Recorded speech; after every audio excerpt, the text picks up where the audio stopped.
बिस्मिल्लाहिर्रहमानिर्रहीम। आज की वीडियो में हम जॉन डन की पोइट्री में इमोशंस और थॉट्स को किस तरह से उन्होंने ब्लेंड किया है उसको देखने जा रहे हैं। जॉन डन मेटाफिज़िकल पोइट्स में से एक हैं, बल्कि ये उनके रिप्रेजेंटेटिव रहे हैं और उन्होंने पोइट्री में हमेशा एक कनेक्शन दिखाया है अपने इमोशंस और मेंटल कंसेप्ट्स के दरमियान में। ये किस तरह से दिखाया ये आज के टॉपिक में हमने देखना है। जॉन डन की दो तरह की पोइम्स हैं, ठीक है। एक है लव पोइम्स जिसे हम लव पोइट्री भी कहते हैं, और दूसरे उनके रिलीजियस पोइम्स हैं जिनको डिवाइन पोइम्स भी कहा जाता है। वैसे तो दोनों तरह की पोइम्स में ही हमें मेटाफिज़िकल चीज़ें और इमोशंस और इंटेलेक्ट का कॉम्बिनेशन दिखता है, लेकिन उनकी जो लव पोइट्री है वो ज़्यादा रिमार्केबल है अपने पैशन और इंटेलेक्चुअल एजिलिटी के लिए। यानी कि उनकी जो लव पोइट्री है उसके अंदर हमें पैशन और अकल दोनों का एक मिलाप नज़र आता है। एक ड्रामेटिक पावर वो दे देते हैं, इंट्रोस्पेक्शन को, सेल्फ एनालिसिस को, सोच को और जहन को अंदर तक पढ़ने की सलाहियत रखते हैं, बात को बिल्कुल गहरा मतलब दे देने की सलाहियत रखते हैं। और ऐसा नहीं है कि उसमें उनके जज्बात फिर छुप जाते हैं, सिर्फ अकल दिखती है, बल्कि जज्बात के साथ साथ हमें अकल और दोनों मतलब चीज़ों का ब्लेंडेड फ्यूजन कुछ नज़र आता है। He writes of no imaginary shepherds, वो कोई चरवाहा या कोई इस तरह की बातें नहीं करते हैं जो उनसे पहले के लोग जिस तरह से किया करते थे, बल्कि वो क्या करते हैं, अपने खुद के इंटेलेक्चुअल, स्पिरिचुअल और जो भी उनके मॉरस एक्सपीरियंसेस हैं, यानी कि उन्होंने अकल में अपने रूहानी तौर पर और जिस्मानी प्लेजर के तौर पर जो भी चीज़ें उन्होंने एक्सपीरियंस की हैं उसके बारे में वो लिखते हैं। उन्होंने कोई फ़र्ज़ी या रोमानवी बातें नहीं लिखी हैं, बल्कि वो अपने रियल एक्सपीरियंसेस को लिखते हैं। उनकी जो पोइट्री है, स्पेशली जो लव पोइट्री है, उसमें हमें रियलिज़म बहुत ज़्यादा दिखता है, यानी कि रियलिटी वाली बातें दिखती हैं। कभी कभी उनकी चीज़ों में हमें सिनिसिज्म भी दिखता है, लेकिन ये बहुत फोर्सफुल और स्टार्टलिंग पोइट्री होती है, हमें बहुत अच्छी लगती है पढ़ के और बहुत थॉट प्रोवोकिंग होती है। उनकी जो पोइट्री है वो एक रिवोल्यूशनरी स्टेप रहा है कन्वेंशनल शिवलरिक लव के अगेंस्ट। जो उनसे पहले की पोइट्री में क्या हो रहा था कि शिवलरिक लव, जो टिपिकल घिसी पिटी रोमांटिक स्टोरीज़ और इसी तरह की पोइट्री की जाती थी, तो उनकी जो पोइट्री है वो एक रिवोल्यूशनरी स्टेप रहा है उसके अगेंस्ट, क्योंकि उन्होंने बिल्कुल ट्रेडिशन को चेंज करके रख दिया। और उन्होंने क्या किया कि उन्होंने पैशन और थॉट का एक ब्लेंड ला के दिखाया, फीलिंग और अकल को उन्होंने ब्लेंड करके अपनी पोइट्री में दिखाया। जॉन डन क्या करते हैं, एक फ्यूजन अचीव करते हैं थॉट और फीलिंग का अपनी लव और डिवाइन पोइट्री में। जैसे कि हम उनके होली सोनेट्स में जब देखते हैं तो वो लिखते हैं, at the round earth's imagine corners blow your trumpets angels. अब वो यहाँ पर क्या कह रहे हैं कि ये जो गोल ज़मीन है इसके इमेजिनरी कॉर्नर्स पर तुम अपना जो ट्रम्पेट है उसको ब्लो करो, एंजल से वो बात कर। अब यहाँ पर वो ये डिस्कस नहीं कर रहा है कि ज़मीन गोल है या ये फ्लैट है, वो सिर्फ अपनी सोच को एक्सप्रेस कर रहा है अपने इमोशंस बयान करने के लिए। और ये जो आइडिया यहाँ पर कनेक्ट किया गया है ये डेथ का है, जजमेंट का है, इटर्निटी का है, क्योंकि मुस्लिम्स और क्रिश्चियंस बिलीव में हमें ये मालूम है कि जजमेंट डे में एक ट्रम्पेट ब्लो किया जाएगा, यानी कि सूर फूंका जाएगा। तो ये उसकी बात कर रहा है। साथ ही इसने क्या बात कर दी, राउंड भी बोल दिया अर्थ को और उसके इमेजिन कॉर्नर्स भी बोल दिए। अर्थ अगर राउंड है तो उसके कॉर्नर्स नहीं है, और अगर आप उसके कॉर्नर्स एक्सपेक्ट करते हो तो फिर वो राउंड नहीं है। तो उसने यहाँ पर दोनों तरह की बातें कर दी हैं, राउंड भी बोल दिया और इमेजिन कॉर्नर्स भी बोल दिया, यानी कि उस वक्त की जो भी साइंटिफिक बातें चल रही थी उस पर भी उसकी गहरी नज़र थी, और वो अपने इमोशंस को बयान करते हुए इंटेलेक्ट को फ्यूज़ करता है, ये हमें यहाँ पर नज़र आ रहा है। फिर इसकी एक लव पोइट्री में इन द गुड मोरो हमें ये देखने को मिलता है, where can we find two better hemispheres without sharp north without declining west. अब वो यहाँ पर अपने आप को और अपनी महबूबा को हेमिस्फीयर से, ज़मीन के कॉर्नर से या ज़मीन के जो शुरू वाले और आखिर वाले जो हिस्से हैं उनसे तशबीह दे के ये कह रहा है कि तुम्हें कहाँ पर ऐसे फ्यूजन मिल जाएगा कि तुम्हारे पास शार्प नॉर्थ भी नहीं है लेकिन डिक्लाइनिंग वेस्ट भी नहीं है, ऐसा मगरिब नहीं है जहाँ पर डिक्लाइन हो रहा हो, और ना ही शार्प नॉर्थ है, लेकिन फिर भी तुम्हारे पास हेमिस्फीयर्स हैं, यानी कि दुनिया एक ही जगह पर आकर इकट्ठी हो गई है। तो यहाँ पर हमें थॉट का जो एक अमेलगमेशन मिलता है उसके इमोशंस को बयान करने में।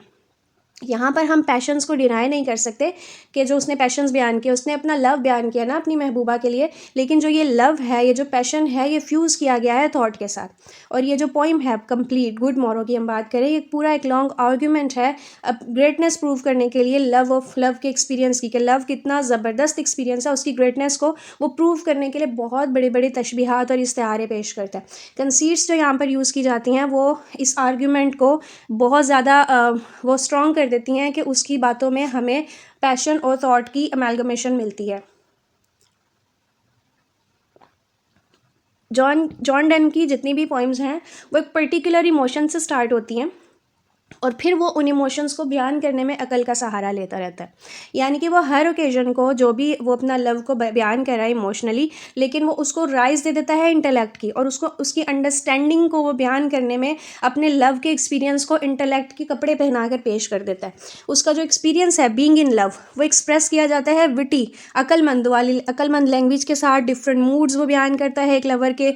उसकी सेंसुअलिटी जो है वो एलिवेट हो जाती है ब्रिलियंट विट के साथ, यानी जब वो अकल से एक चीज़ को बताता है तो वो किस तरह बढ़ जाता है, उसका एक इम्पैक्ट बढ़ जाता है, और जो फैसिनेशन है और उसका जो एंगर है ये सब कुछ बिल्कुल ब्लेंड हो जाता है, और हमें एक बहुत ज़बरदस्त सा थॉट और पैशन का फ्यूजन मिलता है उसकी पोइट्री में। एक और उसकी पोइम है कैननाइजेशन।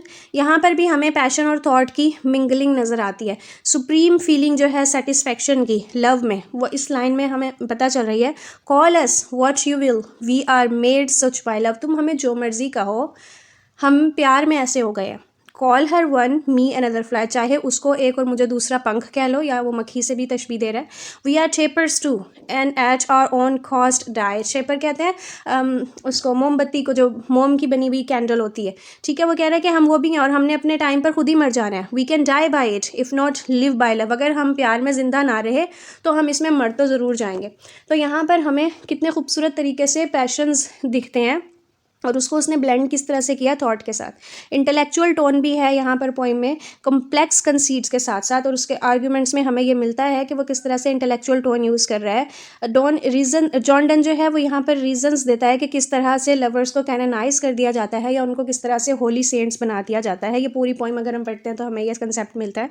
जॉन डन की पोइम में इमोशंस को शेप किया जाता है, एक्सप्रेस किया जाता है लॉजिकल रीजंस के साथ, और जो साउंड और इमेजरी हैं वो दोनों इसी चीज़ में यूज़ की जाती हैं कि वो पोइम का एक जो इम्पैक्ट है वो बरकरार रखें। जो रिदम है और वो उसी थॉट और मीनिंग के गिर्द रिवॉल्व करता है, यानी कि वो किस तरह के लफ्ज़ और किस तरह की ट्यूनिंग करता है अपनी पोइम में, ये भी हम उस पर असर डालती है कि उसकी पोइम में किस तरह से थॉट और पैशंस की एमलगमेशन है। और हर चीज़ उसने बहुत सोच समझ के, बहुत अप टू डेट मेजरमेंट के साथ यूज़ की हुई है। बहुत ज़्यादा मुख्तलिफ कंसेप्ट्स को वो इकट्ठे करके ले आता है अपनी पोइम में। जैसे कि एक पोइम में उसने अपने आप को और अपनी लवर को एक प्रकार के जो दो कॉर्नर्स होते हैं, कैंपस होता है, उससे उसने तशबीह दिया। ये बिल्कुल दो डिफरेंट कंसेप्ट्स हैं, लेकिन वो इनको इकट्ठे ले आया।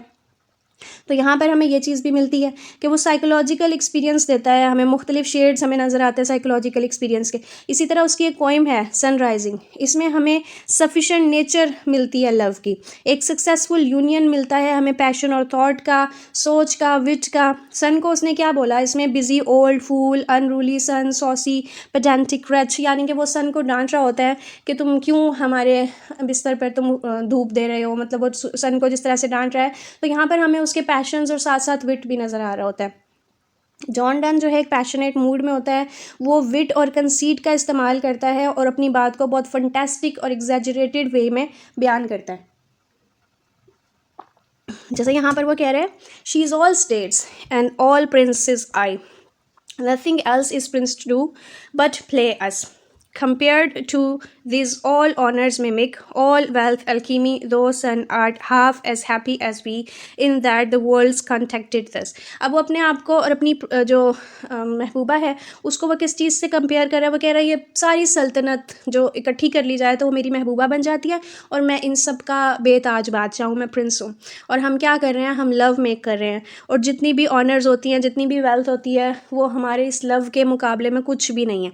और वो ये कहता है, सन को मुखातिब करके कहता है कि तुम हमसे हाफ हैप्पी हो, क्योंकि जो दुनिया है वो सारी कंपैक्ट होके हम दोनों में आ गई है। तो ये एक एग्जैजरेशन है, साथ साथ इसमें हमें विट का यूज़ भी मिलता है, इसमें हमें पैशंस जो हैं वो थॉट के लिबादे में उड़े हुए हमें मिल रहे होते हैं।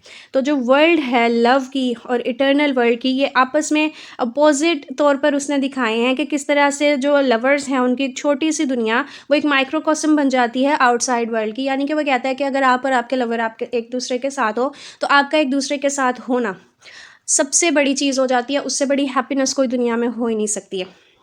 जो लवर्स हैं वो कंसंट्रेट करते हैं एक दूसरे पर, जो सारी ग्लोरी है, जो सारी रिचेस है आउटसाइड वर्ल्ड की, वो छोटी पड़ जाती है उन लोगों के आगे। तो जो वर्ल्ड है लव की, उसको ग्लोरीफाई किया जाता है कंसीट्स के साथ, जो कि प्रूव करती हैं कि डन की फोकैलिटी कितनी ज़बरदस्त थी कि वो इंटेलेक्ट को और इमोशंस को किस तरह से फ्यूज़ कर दिया करता था। एक अनयूजुअल और फैंटास्टिक कंपैरिजन अगर हम देखें तो जो हमें मिलता है उसकी पोइम्स में, ये इंटेलेक्ट के साथ साथ लव मैटर्स को, इमोशन के मैटर को बहुत ग्लोरीफाई करके पेश कर देता है। अगर हम सम अप करते हैं अपनी सारी डिस्कशन को, तो हमें ये पता चलता है कि डॉन ने बहुत अच्छे तरीके से कंबाइन कर दिया है थॉट और फीलिंग्स को, इमोशंस और इंटेलेक्ट को, लॉजिकल आर्ग्यूमेंट्स को अपनी लव पोइट्री में ऐसे वंडरफुल और दूर दूर से उठा के वो लफ्ज़, सिमिलीज, विट, कंसीट्स, आर्ग्यूमेंट्स लेके आता है कि हम हैरान हो जाते हैं कि इन चीज़ों का तो कंपैरिजन बनता ही नहीं था, लेकिन भाई उसने पेश कर दिया। और वो कंसंट्रेटेड पैशंस दिखाता है, इंटेलेक्चुअल एजाइलिटी दिखाता है, ड्रामेटिक पावर है उसके बयान करने में, और इससे इसकी पोइट्री को एक नयापन मिल गया है, एक अछूतापन, एक डिफरेंस कुछ मिल गया है, डिस्टिंक्शन मिल गई है जो इसके पहले वालों लिखने वालों में नहीं थी। स्पेशली इसकी लव पोइट्री जो है उसमें हमें रियलिज़म मिलता है और सिनिसिज्म मिलता है, लेकिन ये बहुत फोर्सफुल और स्टार्टलिंग होता है। ये था आज का जॉन डन का टॉपिक, किस बारे में कि किस तरह से उसने अपनी पोइट्री में इमोशंस और थॉट्स को अमेलगमेट किया है। अगर इसके हवाले से आपका कोई क्वेश्चन हो तो पूछ सकते हैं। दुआ में याद रखिएगा। अस्सलाम वालेकुम।